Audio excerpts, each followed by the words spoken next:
What people consider to be a so-called ghetto is that living in a predominantly all-black neighborhood, houses are ran down, streets are dirty, you know, little kids outside playing in the street.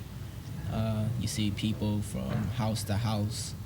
Like in a 1 block radius, you know, you'll see, you know, at least 3 or 4 drug houses. You see guys standing outside drinking 40s and smoking blunts and, you know, things like that. You know, that's something that I would portray as, you know, a so-called ghetto, and society would probably portray it as the slum. But, Nevertheless, the ghettos and slums of America are called home to many people who were raised in areas such as these, constantly filled with seemingly all negative images. To some of today's children, this is the world they grow up within. Innocent bystanders, continuously bombarded by the effects of broken families, uncared for neighborhoods, and drugs. It makes one wonder, who is there to help them build hope for a better tomorrow?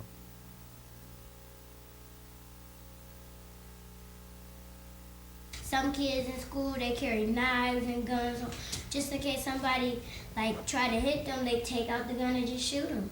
They mess with me, I have to go get somebody.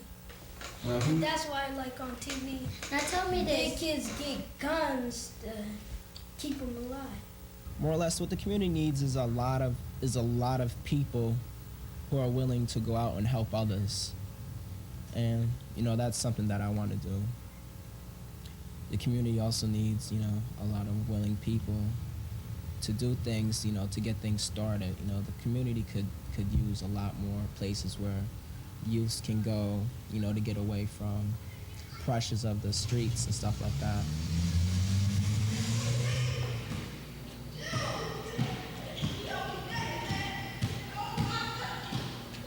It's after school, there's nobody home, it's a place to go that is more fun than home, you know, that there's stuff to play on, there's games, there's things to do, so it's something to do, something that's interesting after school, as well as far as their parents are concerned, if they are, it's a place where there's other adults who can supervise them because they're not at home. With other kids who come here, whether their parent signs them up or they're signed up by a social worker, it's because it's a place to come to where, one, they can get some kind of, hopefully more one-on-one time and educational time that they're not getting at school or at home, as well as just a safe and fun place to come to. I like to come to Brian Philly Center because it helped me learn and I can play little games. Help me out with the sometimes homework and work. Come to the homework club or whatever. Oh, the Brighton Family Center they helpful, and they help you out what you need to know in school. Liz, she helped me. When I want to do something, she helped me. Then I just write it and stuff. I'm hoping that my role changes a lot and can be a lot of different things, because one, kids need different things at different times. Kids need different things at different times. I mean, sometimes a kid comes in and really needs you to be mom and needs you to sort of be comforting and be able to sit on your lap and just get a comforting touch and a quiet word. And then sometimes a kid really just needs you to be, sitting there just talking with them and trying, be almost a peer or somebody that they can just sort of talk to about something and play with and run around with. But at the same time, I'll be playing basketball with them and they're, competing with me and they're, playing and being fun. But the minute they hurt their finger or something, they want to be able to come up and go, I hurt my finger, and comfort me. So, and the kid who went nuts with last week had made this paper. He kept making these paper guns, and I kept saying he's 8, and I kept telling him, we don't have guns here. We don't play with that kind of idea here at all. It's just not something we want around the center. And trying to explain that it's it's a violent thing, we don't like it, and he kept making them, and so I tried to make light of it and, you know, be funny about it, and sort of like he'd make it again, and I'm like, oh, I'm gonna sit in your lap if you make another one, I'm sitting in your lap, and I'd sit in his lap, and he'd laugh and everything, but he kept making them, and he said, you know, I've got my paper gun now, when I'm 12, I'll have a real one, and I'm sitting there looking and going, oh gosh, and he totally, we were waiting for his grandma to show up, and because it was about 20-30 minutes after program, she was really late, and we're waiting, and we're just sitting out in the foyer or the waiting area, and he kept making it, and he made this last one, and he totally went off, and he shot himself, fell down, got up, shot everybody in the room,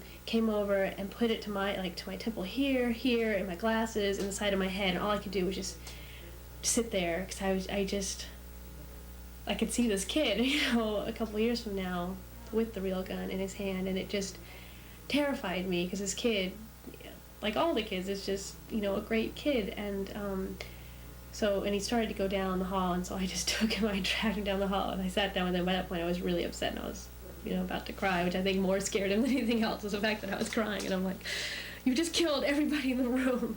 And I said, you know, I know that you probably will have a gun, you might have a gun, that's a possibility that you could have a gun when you were 12, but that means somebody else has a gun, and that means you could be dead, and, you know, I don't want you to be dead, because you are an awesome kid, and, you know, you can do this and that, and trying to be positive with them, and just say, you know, I really want you to be in a program, and you're a great kid. Sort of in my senior year in high school, I sort of fell under the peer pressures of, you know, selling drugs and carrying beepers and guns and stuff like that.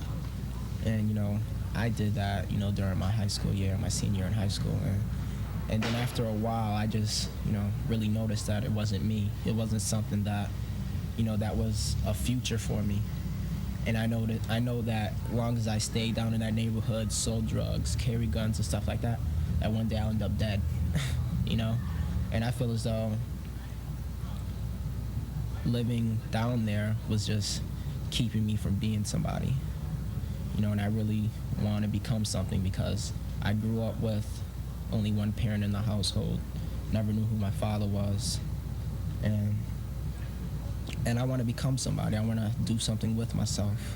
Yeah, I want to go to college when I grow up, because that makes you a good person. Quit. And you'll get smarter as you grow up. Drew, what you think? I think I want to go to college too, so you can get a degree, so you can get a good job and a good future. So what you think is the funny man?